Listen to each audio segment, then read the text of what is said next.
Hello dear student, welcome back to A to Z biology point. A to Z biology point में एक बार फिर से आपका स्वागत है। तो प्यारे बच्चों, पिछली क्लास में हम लोग human reproduction, male reproductive system और फीमेल रिप्रोडक्टिव सिस्टम पढ़ चुके थे। उसका वीडियो भी अपलोडेड है। 8 या 9 लेक्चर रिप्रोडक्शन के अपलोड हो चुके हैं यूट्यूब पर। तो आज के लेक्चर में हम लोग पढ़ने वाले हैं गैमेटोजेनेसिस। मतलब जब फीमेल रिप्रोडक्टिव सिस्टम पढ़ लिए, मेल रिप्रोडक्टिव सिस्टम पढ़ लिए, तो अब क्या पढ़ेंगे? गैमेटोजेनेसिस। क्या पढ़ेंगे? गैमेटोजेनेसिस। तो गैमेटोजेनेसिस में क्या होता है, कैसे होता है, कैसे गैमेट्स का फॉर्मेशन होता है, अब हम लोग उसको पढ़ेंगे। ठीक है, तो अब ध्यान दीजिए, ये तो हो गया आता। अब हम लोग को क्या करना है? गैमेटोजेनेसिस पढ़ना है। तो गैमेटोजेनेसिस पढ़ने से पहले आप लोग को बता दें कि अभी वीडियो बहुत टाइम तक डिले हो गया था। तो वीडियो डिले होने के कारण ये थोड़ा सा सिस्टम, जो वीडियो शूटिंग का सिस्टम है, वीडियो एडिटिंग का सिस्टम है, इसमें थोड़ा सा प्रॉब्लम आ गई थी। इस वजह से वीडियो में थोड़ा डिले हो गया था। तो अब वीडियो कंटिन्यू रहेंगे। आप लोग चैनल पर कंटिन्यू बने रहें। और आप लोगों ने बहुत अच्छा खासा सपोर्ट करा है, अभी तक अच्छे खासे सब्सक्राइबर भी हुए हैं। तो आप लोग थोड़ा ऐसे सपोर्ट बनाए रहें ताकि सब्सक्राइबर वगैरह बढ़े। और आपको बता देना चाहते हैं कि इस बार यूपी बोर्ड के रिज़ल्ट आ चुके हैं। तो हाई स्कूल और 12वीं में बच्चों ने अच्छे नंबर स्कोर किए हैं। हमारे वीडियोस को फॉलो करने वाले बहुत सारे स्टूडेंट्स ने मैसेज करा। बहुत सारे स्टूडेंट्स ऑफलाइन जो क्लास लेते थे, उन्होंने भी अच्छे नंबर लाए हैं। और मैं उम्मीद करता हूं कि ऐसे ही हर साल सभी बच्चे अच्छे अच्छे नंबर स्कोर करें, और मैं सबके उज्जवल भविष्य की कामना करता हूं। तो आइए अब लेक्चर को स्टार्ट करते हैं। तो सबसे पहले हम पढ़ेंगे गैमेटोजेनेसिस।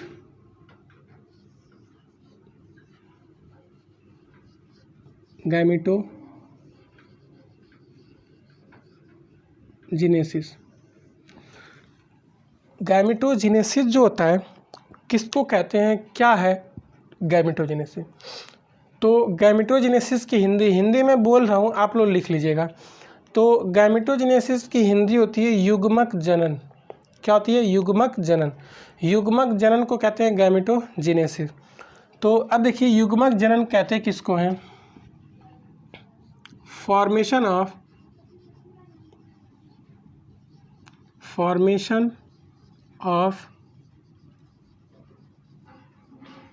गैमीट्स is called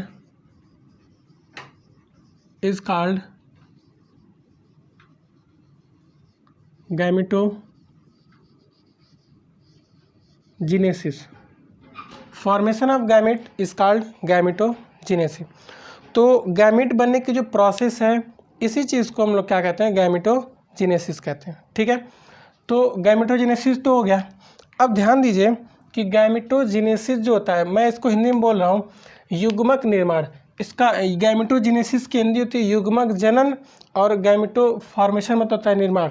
तो फॉर्मेशन ऑफ गैमेट यानी कि गैमेट फॉर्मेशन की प्रोसेस को, युग्मक बनने की प्रक्रिया को, या युग्मक बनने की, युग्मक निर्माण की विधि को हम क्या कहते हैं? युग्मक जनन कहते हैं। तो युग्मकों के निर्माण की प्रक्रिया को युग्मक जनन कहते हैं। ठीक है, ठीक है। तो अब देखिए युग्मक निर्माण की विधि। तो अब ध्यान दीजिए, जो गैमेटोजेनेसिस है, ये 2 टाइप्स की होती है। कितने टाइप्स की होती है? 2। पहला होता है स्पर्मेटोजेनेसिस। स्पर्मेटोजेनेसिस। और दूसरा होता है oogenesis। दूसरा क्या होता है? oogenesis। तो स्पर्मेटोजेनेसिस को क्या कहते हैं? Formation of sperm. Formation of sperm. और oogenesis को कहते हैं फॉर्मेशन ऑफ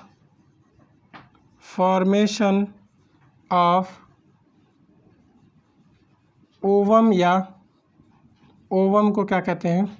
एग। तो एग के फॉर्मेशन को या ओवम के फॉर्मेशन को oogenesis कहते हैं। ये स्पर्म का फॉर्मेशन होता कहाँ पे है? मेल के अंदर। ओवम का फॉर्मेशन होता है फीमेल के अंदर। मेल के अंदर बनता है, इसलिए इसको क्या कहते हैं? मेल गैमीट कहते हैं, और ये फीमेल के अंदर बनता है इसलिए इसको क्या कहते हैं, फीमेल गैमीट कहते हैं। जो मेल गैमीट है ये होता है स्पर्म, और फीमेल गैमीट जो होता है वो होता है एग या ओवम। जो स्पर्म होता है वो बनता है टेस्टीज में, और जो ओवम होता है ये बनता है ओवरी में, ओवरी में। ठीक है, तो ये रहा स्पर्मेटोजेनेसिस और oogenesis, डिटेल्स ऑफ गैमेटोजेनेसिस। ठीक है, तो इसको आप लोग नोट करिए। अब देखिए, अब हम लोग स्टार्ट करेंगे स्पर्मेटोजेनेसिस, यहाँ तक पढ़ लेंगे पूरा, फिर पढ़ेंगे oogenesis। तो आइए हम लोग स्टार्ट करते हैं स्पर्मेटोजेनेसिस को। तो सबसे पहले लिखेंगे spermatogenesis.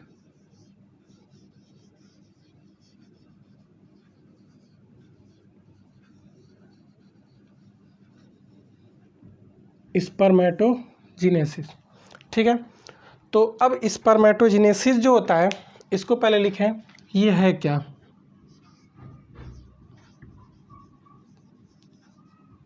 Formation of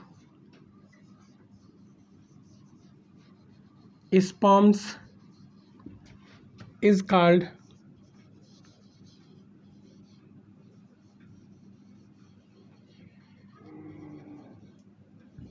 spermatogenesis. Sperm के फॉर्मेशन को क्या कहते हैं, स्पर्मेटोजेनेसिस कहते हैं।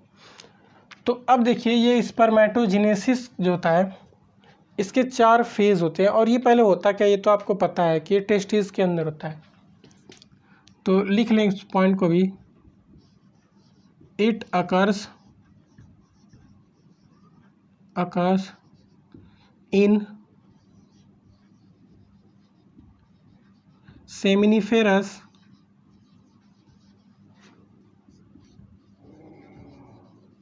Tubules of testis.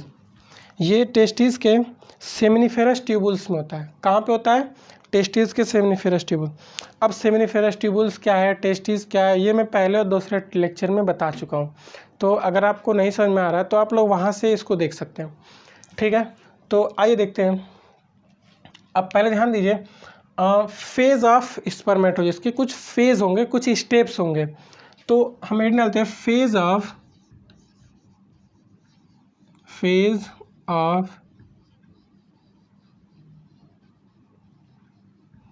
Spermatogenesis. Spermatogenesis के फेज, तो स्पर्मेटोजेनेसिस के कुल 4 फेज होते हैं। पहला फेज होता है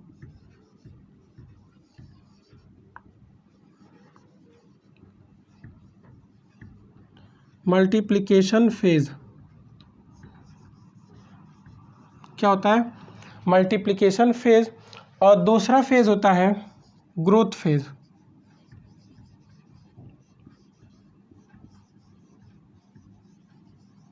ग्रोथ फेज, ठीक है, मल्टीप्लिकेशन फेज और ग्रोथ फेज। और तीसरा जो होता है ये है मैचुरेशन फेज।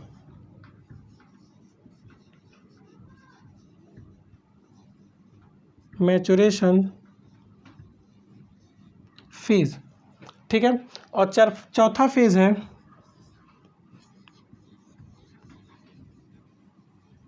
स्पर्मियोजेनेसिस। ठीक है, तो ये कुल 4 फेज हैं। 4 फेज के बाद क्या बनता है, फाइनली स्पर्म का फॉर्मेशन होता है। ठीक ना, यानी कि ये कह सकते हैं स्पर्म के फॉर्मेशन में ये कुल 4 फेज होते हैं। ठीक है, तो आप लोग इसको एक बार नोट कर लीजिए पूरा। अब इसको हटा करके दूसरा वो इसको स्टार्ट करना पड़ेगा। ठीक है, तो आप लोग इसको पहले नोट करिए।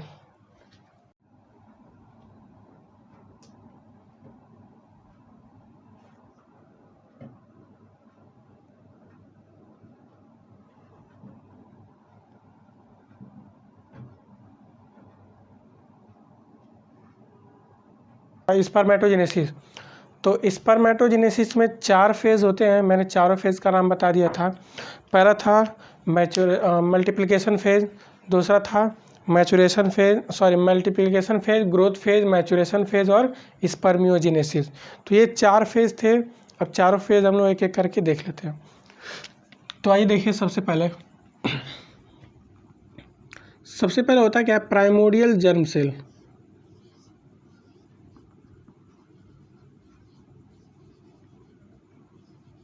Primordial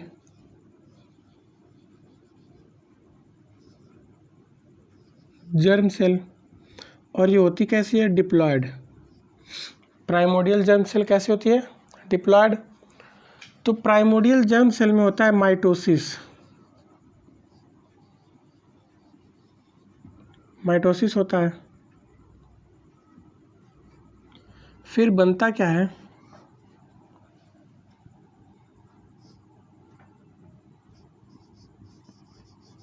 type A,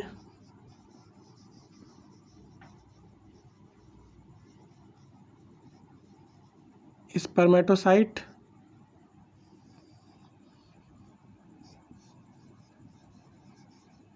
type B, spermatocyte.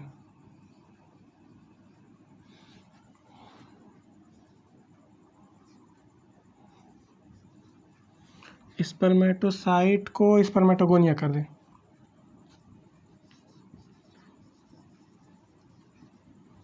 Spermatogonia.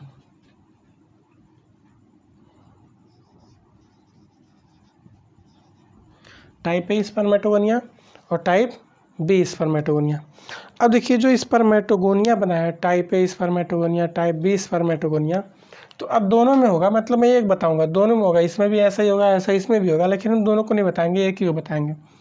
तो अब इसमें अगेन क्या होगा, माइटोसिस होगा। और ये क्या होगा, बहुत ज़्यादा बनेंगे।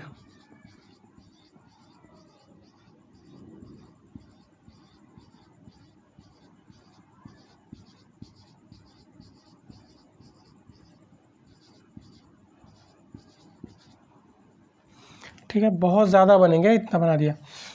तो ये जितने बने हैं, इन सब को हम क्या बोलते हैं,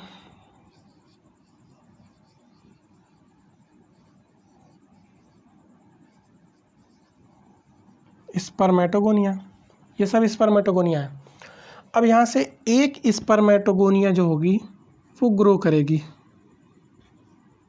और साइज़ क्या हो जाएगा, इसका बढ़ जाएगा। तो यहाँ से जो यहाँ तक का प्रोसेस था, इसको हम बोलते हैं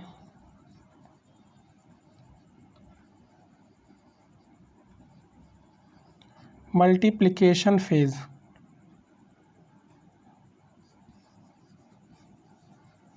मल्टीप्लिकेशन मतलब नंबर में बढ़ रहा है, इसलिए इसको क्या बोलते हैं, मल्टीप्लिकेशन फेज़। अब यहाँ से ये वाला जो आया है, इसमें साइज़ बढ़ रही है, तो इसको हम क्या बोलते हैं, ग्रोथ फेज़। तो मल्टीप्लिकेशन फेज़ और ये हो गया ग्रोथ फेज़। अब देखिए, ग्रोथ फेज़ हो गया, 2 फेज़ हो गया, बचा क्या, मैचुरेशन फेज़ और स्पर्मियोजेनेसिस। तो अब ध्यान दीजिए कि इसके अंदर ये जो बना है ना, इसको बोलते हैं स्पर्मेटोसाइट।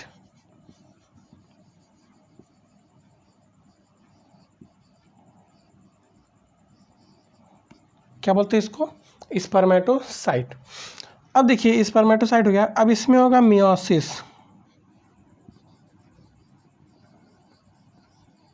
Meiosis first. तो इसमें मियोसिस फर्स्ट होगा। तो मियोसिस फर्स्ट जब होगा तो इससे 2 बनेंगे।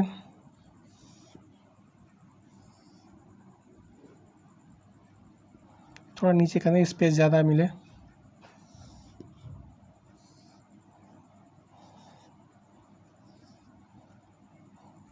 दो बनेंगे, दोनों को बोलेंगे सेकेंडरी स्पर्मेटोसाइट। ये प्राइमरी स्पर्मेटोसाइट, ये भी क्या है, सेकेंडरी स्पर्मेटोसाइट। तो अब देखिए, अब इनके अंदर क्या होगा,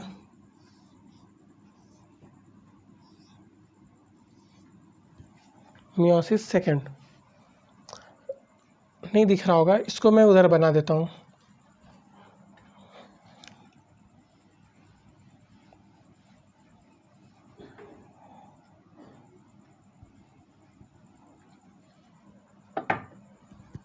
यहाँ से ये वाला को मैं दूसरी तरफ लिख रहा हूँ, सिर्फ इसको।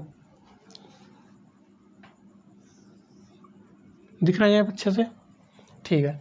तो स्पर्मेटोसाइट,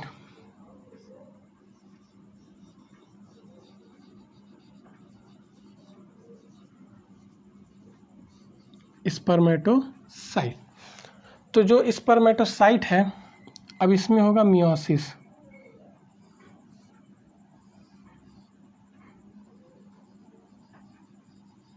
मियोसिस फर्स्ट। तो जब इसमें मियोसिस फर्स्ट होगा तब देखिए क्या होगा, 2 सेल बनेंगी। फिर इन दोनों में क्या होगा, मियोसिस सेकेंड होगा।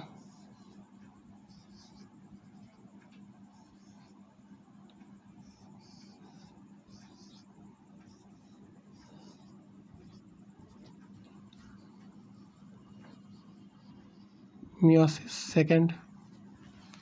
तो यहाँ से यहाँ तक के फेज़ को हम बोलेंगे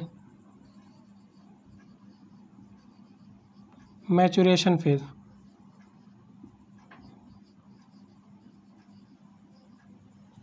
और ये जो चारों बने हैं, इन चारों को बोलते हैं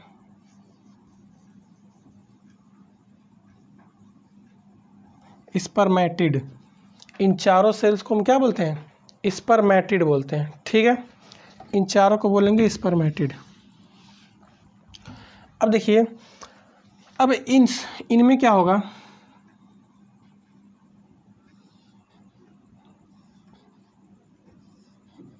इनमें होगा मॉर्फोलॉजिकल चेंज।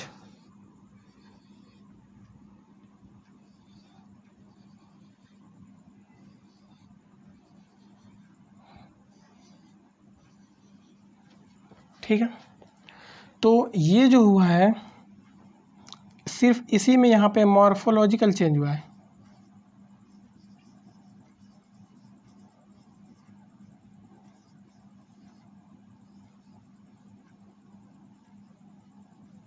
मॉर्फोलॉजिकल चेंजेस हुए।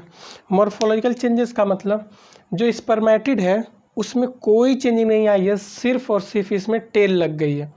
जो स्पर्मेटिड है इसमें सिर्फ क्या बन गया, टेल बन गया। तो इसका मतलब कि उसमें मॉर्फोलॉजिकल चेंज हो गया, और जो मॉर्फोलॉजिकल चेंज हो गया तो इस प्रोसेस को हम बोलेंगे स्पर्मिएशन, सॉरी स्पर्मियोजेनेसिस। क्या बोलेंगे इसको, स्पर्मियोजेनेसिस। ठीक है, तो ये हो गया स्पर्म। और ये फाइनली क्या बन गए, ये सब फाइनली क्या बन गए, स्पर्म्स। ये सब फाइनली क्या बन गए, स्पर्म्स बन गए। ठीक है, तो अब एक बार जो हमने पढ़ा है इसको एक बार फिर से रिकॉल कर लेते हैं। तो आइए स्टार्टिंग से देखते हैं। सबसे पहले प्राइमोडियल जर्म सेल दिख रहा है, primordial germ cell. Primordial germ cell जो डिप्लॉयड होती है, इसमें माइटोसिस होता है और बहुत सारे डिप्लॉयड सेल्स बनती हैं, जिसमें किसी का नाम हमने दे दिया type A spermatogonia, type B spermato. इनमें कोई डिफरेंस नहीं होता है, टाइप ए टाइप बी। फिर टाइप बी को हम आगे ले गए, टाइप ए में भी वही होगा, लेकिन अब सब एक बता दिए समझ जाओगे। तो टाइप ए में बी में फिर बार बार डिवीजन होगा, तो क्या बन जाएगा, बहुत सारा स्पर्मेटोगोनिया बनेगा। अब जितना स्पर्मेटोगोनिया बना तो संख्या बढ़ गई, एक था यहाँ से एक से बहुत ज़्यादा हो गई, तो इसको हम बोलेंगे मल्टीप्लिकेशन फेज, मतलब नंबर में बड़ी इंक्रीजमेंट हो रहा है, नंबर बढ़ रहा है। फिर अब एक स्पर्मेटोगोनिया, हर इसमें जितनी स्पर्मेटोगोनिया है सारी की सारी बढ़ेंगी साइज में, और बड़ी होकर क्या बनाएंगे, स्पर्मेटोसाइड बनाएंगे। तो ग्रोथ फेज इसको बोलेंगे। हर स्पर्मेटोगोनिया ग्रोथ फेज में आकर के ग्रो करेगी। फिर अब स्पर्मेटोसाइड बन गया। अब जो स्पर्मेटोसाइड बना है इसके अंदर क्या होगा, मियोसिस फर्स्ट, तो 2 स्पर्मेटिड बनेंगे, दोनों में फिर मियोसिस सेकंड होगा, तो 4 बनेंगे, और चारों क्या होंगे, स्पर्मेटिड। हो गया स्पर्मेटिड। अब चारों स्पर्मेटिड में मॉर्फोलॉजिकल चेंज होगा, क्या होगा, मॉर्फोलॉजिकल चेंज, ये नोट कर लिए, मॉर्फोलॉजिकल चेंज। तो मॉर्फोलॉजिकल चेंज का मतलब सिर्फ इनकी बाहरी आकार में या बाहरी बनावट में परिवर्तन होगा। तो सिर्फ बाहरी बनावट में परिवर्तन हुआ है तो क्या बन गया, स्पर्म बन गया। और स्पर्म यहाँ से यहाँ तक वाली प्रोसेस को स्पर्मियोजेनेसिस कहते हैं। 4 फेज मैंने बता रखा था।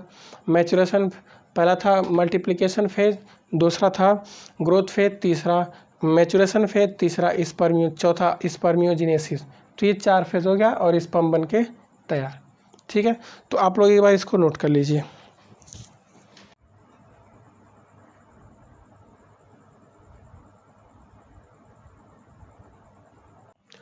तो अब देखते हैं सम इम्पॉर्टेंट टर्म्स। कुछ इम्पॉर्टेंट टर्म्स हैं जिन्हें जानना बहुत ज़रूरी है।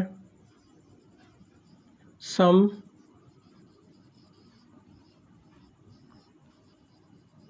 Important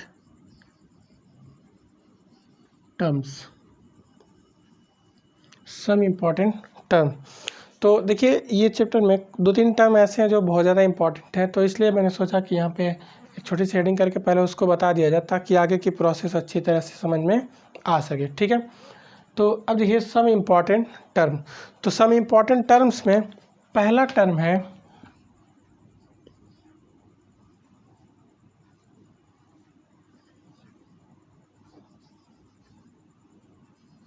spermiation. क्या है, स्पर्मिएशन। ठीक है, स्पर्मिएशन। और दूसरा है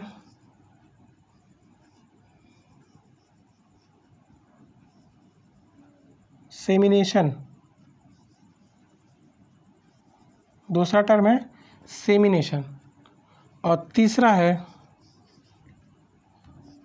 ejaculation.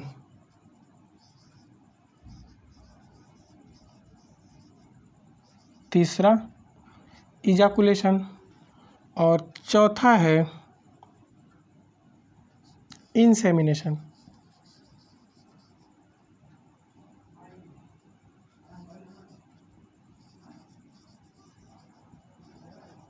Insemination.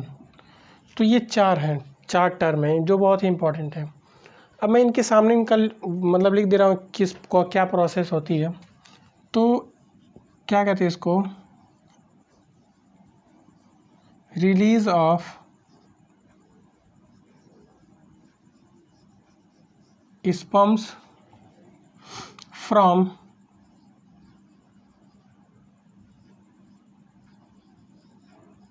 Sertoli cell.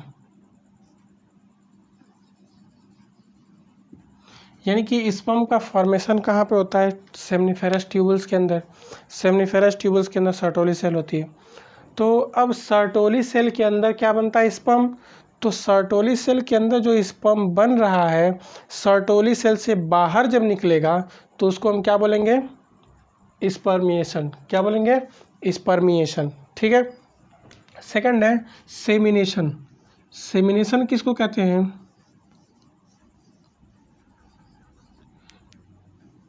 Release of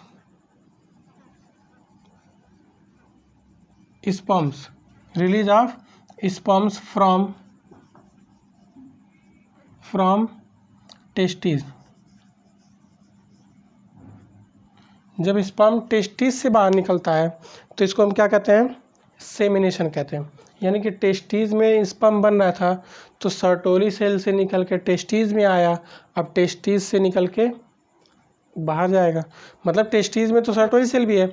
अब ये ध्यान दीजिए, जैसे क्या है, एक बड़ा सा घर है, तो अब घर के अंदर छोटा सा रूम है, उसके अंदर छोटा सा रूम है, उसके अंदर छोटा सा रूम है।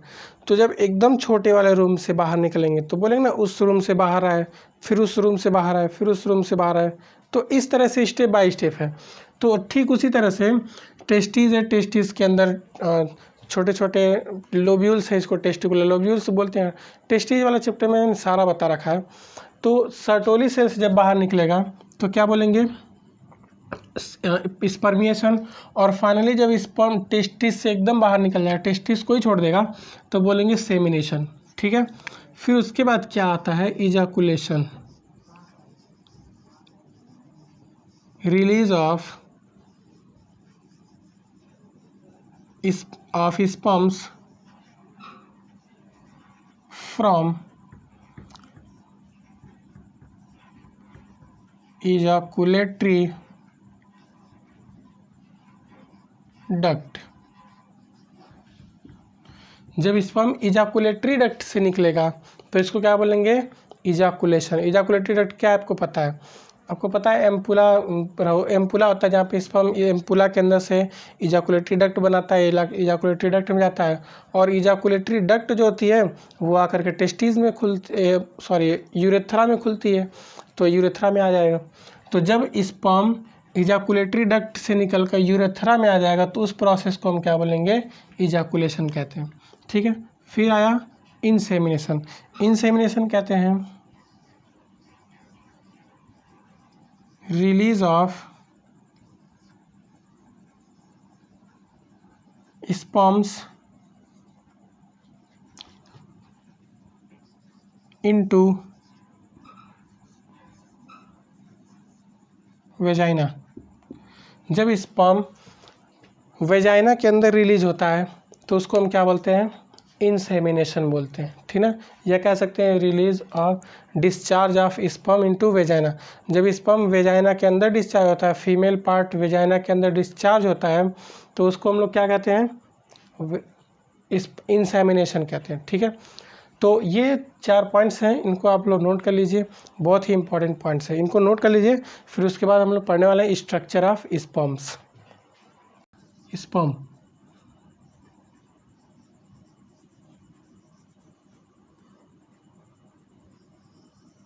तो अब हम देखने वाले हैं स्ट्रक्चर ऑफ स्पर्म, क्योंकि स्पर्मेटोजेनेसिस के बाद क्या बन गया था? स्पर्म बन गया। तो जब स्पर्मेटोजेनेसिस हो गई, स्पर्म बन गया, तो अब स्पर्म के बारे में पढ़ना पड़ेगा। तो सबसे पहले हम क्या देखेंगे? स्पर्म की स्ट्रक्चर। ठीक है, तो स्पर्म के बारे में अभी बहुत सारी चीज़ें हैं, क्या होता है क्या नहीं होता है, ये सब देखेंगे, इसके बारे में डिस्कशन करेंगे। लेकिन सबसे पहले हम क्या देखेंगे? Structure of sperm. ठीक है, तो अब इसमें देखिए स्पर्म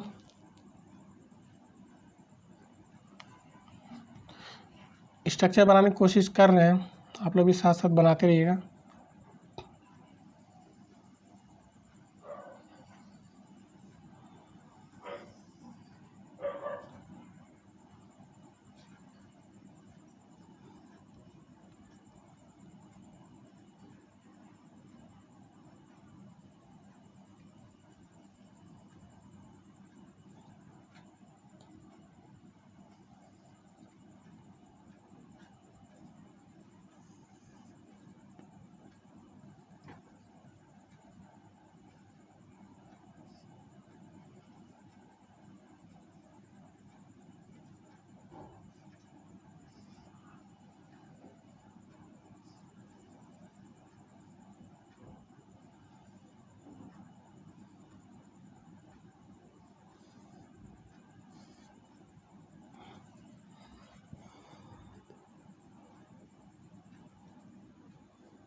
ठीक है,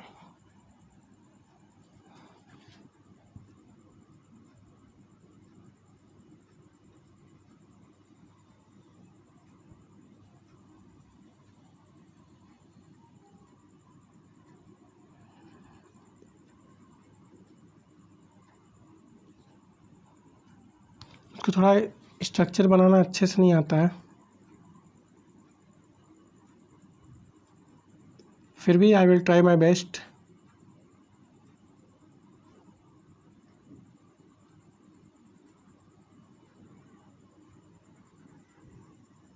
मुझे यकीन है कि आप लोग थोड़ा अच्छा बनाए होंगे।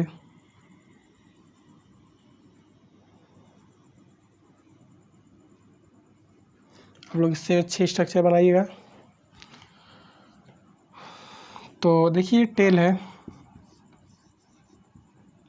टेल, और इसको बोलते हैं मिडिल पीस।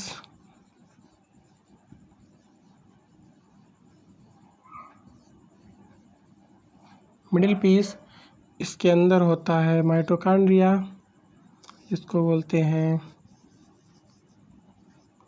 स्पाइरल,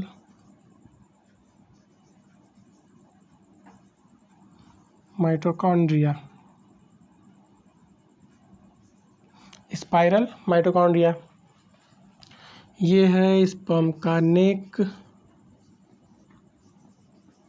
गर्दन है भाई, गर्दन नेक है।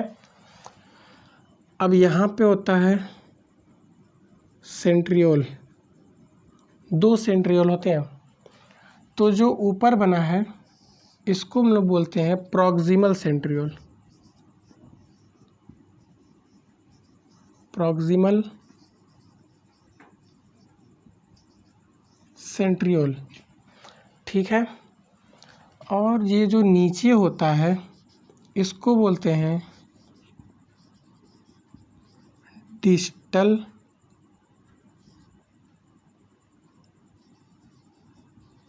सेंट्रियोल। तो एक होता है प्रॉक्सिमल सेंट्रियोल और एक होता है डिस्टल सेंट्रियोल। अब ये जो दिख रहा है स्पर्म का हेड, हेड है, खोपड़ी यही इसकी है, यही स्पर्म की खोपड़ी है। अब यहाँ पे क्या होता है, थोड़ी सी कवरिंग होती है हल्की सी,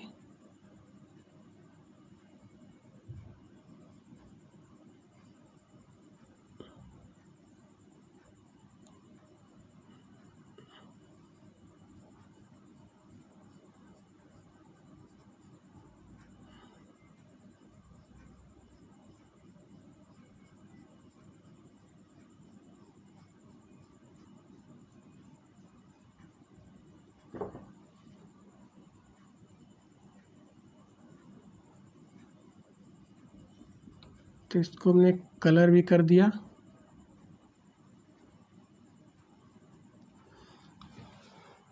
ठीक है, तो इसको हम बोलेंगे एक्रोसोम।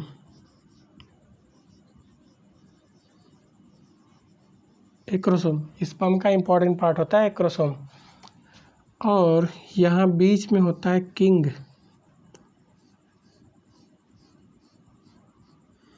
इसको हम लोग क्या बोलते हैं,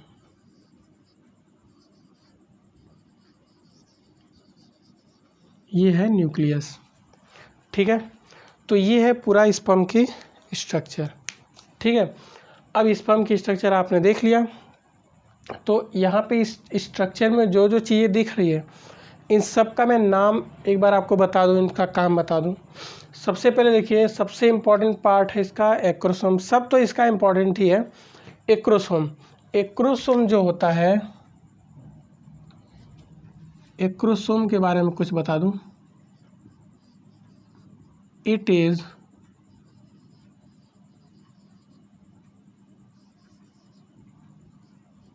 modification of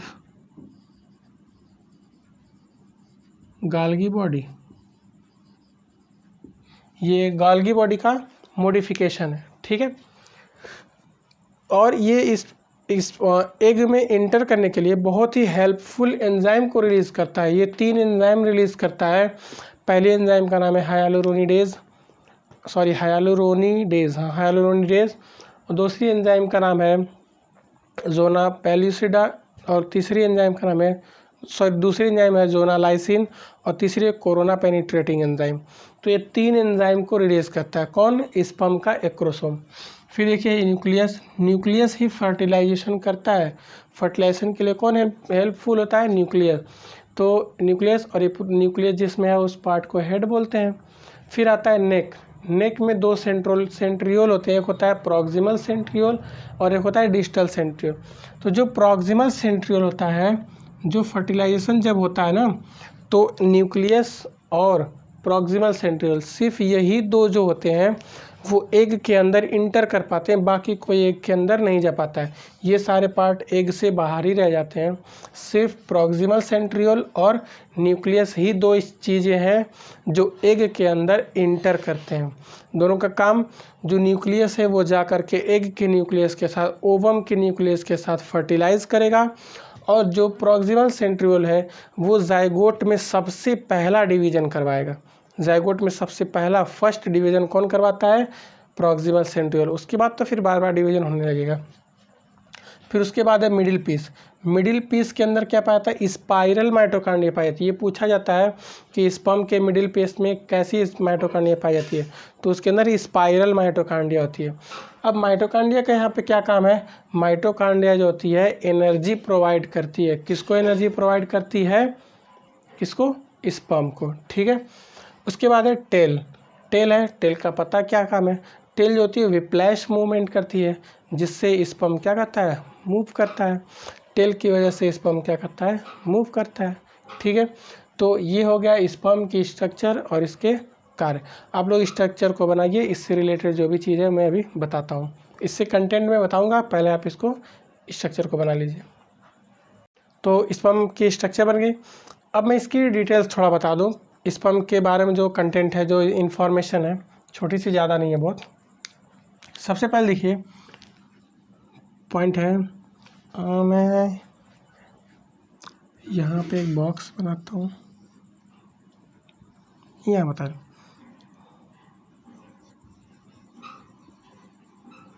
sperm, it's life cycle.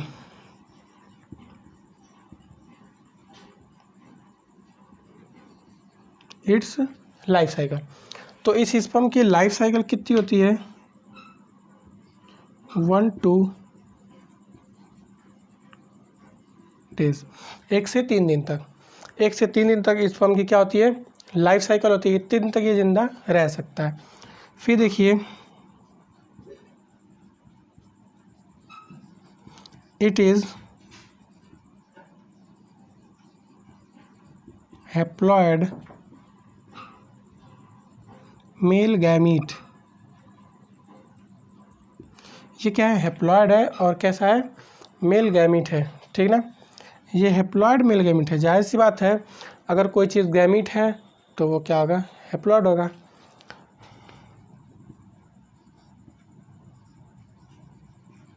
Form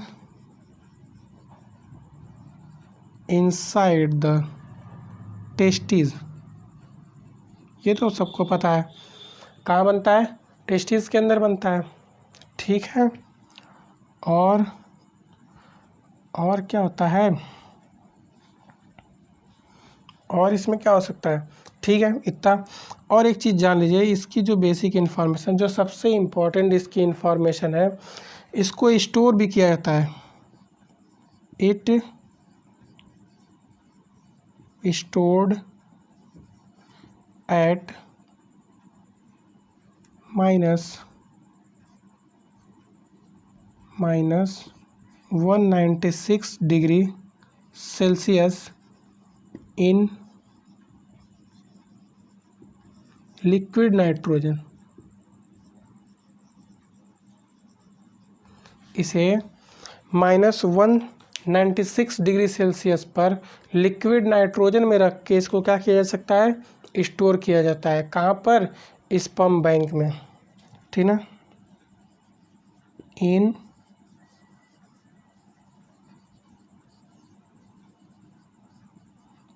sperm bank. तो स्पर्म बैंक में इसको स्टोर किया जाता है, किस चीज़ में, लिक्विड नाइट्रोजन में। और टेम्परेचर क्या होता है वहाँ का, -96 डिग्री, ठीक है। तो ये हो गई स्पर्म की बेसिक इन्फॉर्मेशन, ठीक है। अब ध्यान दीजिए कि जो इसकी स्ट्रक्चर है, इसका क्या क्या काम है वो मैं थोड़ा बता दूं। तो यहाँ पे जो एक्रोसोम है वो बना होता है किस चीज़ का, गाल्गी बॉडी का। और एक्रोसोम का काम क्या होता है, एक्रोसोम जो होता है इसका काम होता है, इट रिलीज 3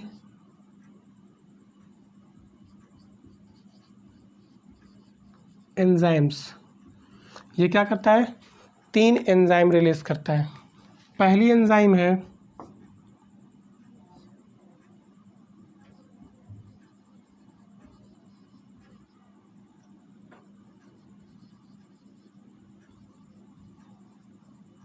हाइलुरोनिडेज एंजाइम। पहली एंजाइम कौन सी है, हाइलुरोनिडेज एंजाइम। और दूसरी एंजाइम है कोरोना पेनिट्रेटिंग एंजाइम। दूसरी एंजाइम कौन सी है? Corona penetrating enzyme. तीसरी एंजाइम कौन सी है? Zona lysine enzyme. तो ये 3 एंजाइम है। तीनों एंजाइम का मैं काम बताऊंगा, क्या क्या काम होता है जब एक की स्ट्रक्चर बनाऊंगा तब, ठीक है। अभी आपको बस ये तीनों नाम याद करने होंगे, थोड़ा अच्छे नाम है, बहुत ही सुंदर नाम है, तो इसको आप लोग याद कर लीजिएगा। अब ध्यान दीजिए, जो प्रॉक्सिमल सेंट्रियोल है इसका क्या काम होता है? It causes first division in zygote. Zygote के अंदर पहला डिवीज़न यही बनाता है, यही करवाएगा, इसी की वजह से पहला डिवीज़न इस जाइगोट के अंदर होता है, ठीक है। अब ध्यान दीजिए, स्पाइरल माइटोकॉन्ड्रिया जो है इसका क्या काम है? इट प्रोवाइड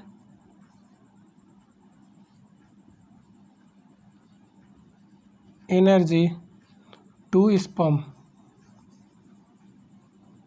ये स्पर्म को एनर्जी देती है, ठीक है। टेल क्या होता है? It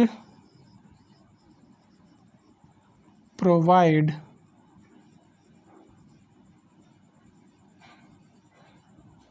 movability. यहाँ पे नहीं हो पाएगा, यहाँ लिखता हूँ,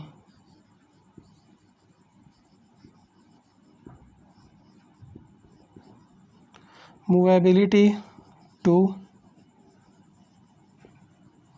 स्पर्म। टेल जो होती है वो स्पर्म को मूवेबिलिटी प्रदान करती है। मूवेबिलिटी मतलब कि चलने योग्य बनाती है। एक बार फिर से देख लीजिए, जो एक्रोसोम है वो मॉडिफिकेशन होता है गाल्गी बॉडी का, यानी गाल्गी बॉडी का बना हुआ होता है, और वो 3 एंजाइम रिलीज करता है। तीनों एंजाइम के नाम है hyaluronidase enzyme, corona penetrating enzyme, zona lysine enzyme, ये 3 एंजाइम। और जो नेक है, नेक के अंदर 2 सेंट्रियोल होते हैं।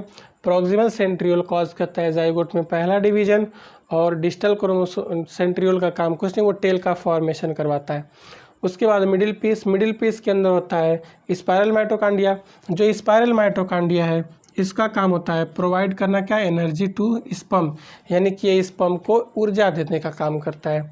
उसके बाद है टेल का काम होता है it provide movability to sperm, ये स्पर्म को गतिशीलता प्रदान करता है। इसके कारण स्पर्म क्या करता है? गति करता है, ठीक है। तो इतना आई थिंक आपको अच्छी तरह से समझ में आ गया होगा। अगर आपको कोई भी प्रॉब्लम होती है तो आप कमेंट बॉक्स में बताएं ये सारी चीज़ें। अब इसको आप लोग अच्छी तरह से देखें, वीडियो पर बने रहें, चैनल पर बने रहें, चैनल को ज़्यादा से ज़्यादा शेयर करें, सब्सक्राइब करें।